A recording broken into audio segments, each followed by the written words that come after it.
Well, after 2 weeks of AI announcements from Alphabet, OpenAI, and now Microsoft, one thing is becoming clear: competition is fiercer than ever.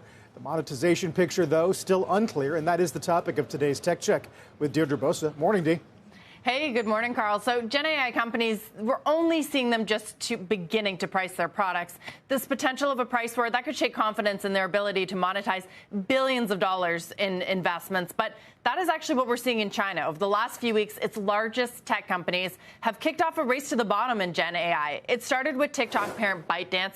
It introduced a chatbot that cost less than most competitors and quickly jumped to the top of download charts. Then Alibaba answered back by slashing the fee for its Gen AI models by up to 97%. Hours later, Baidu said it would offer free services based on its Ernie AI models. Now, we aren't seeing that kind of Gen AI price war here in America, but there are signs that the competition is heating up price-wise.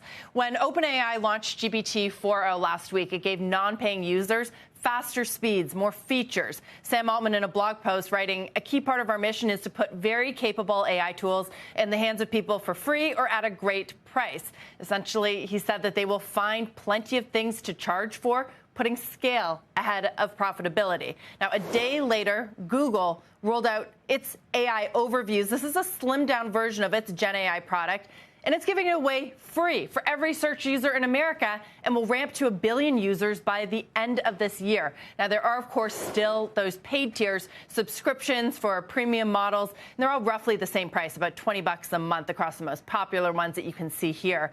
But you can also see how delicate this balance is.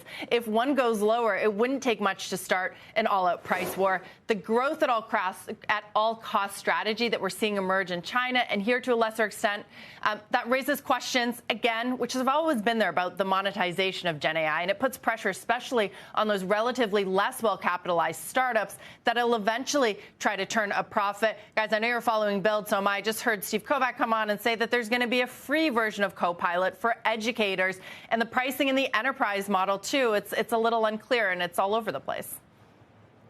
So do we expect the prices to come down as the technology develops more, Deirdre, which often happens?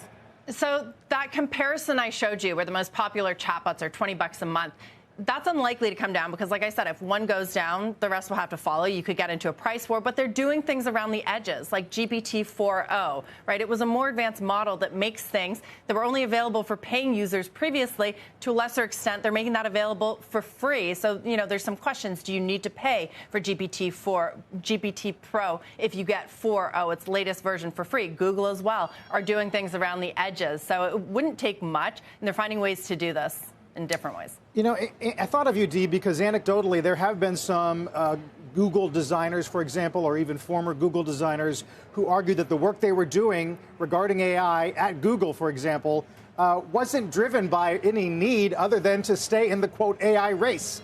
And I wonder if you think those things are going to start to pop. It's a very nice position to be in, and that's what separates sort of the mega caps from the startups. Google has always had this mentality, and they have huge amounts of capital to experiment and try things, and also that huge distribution.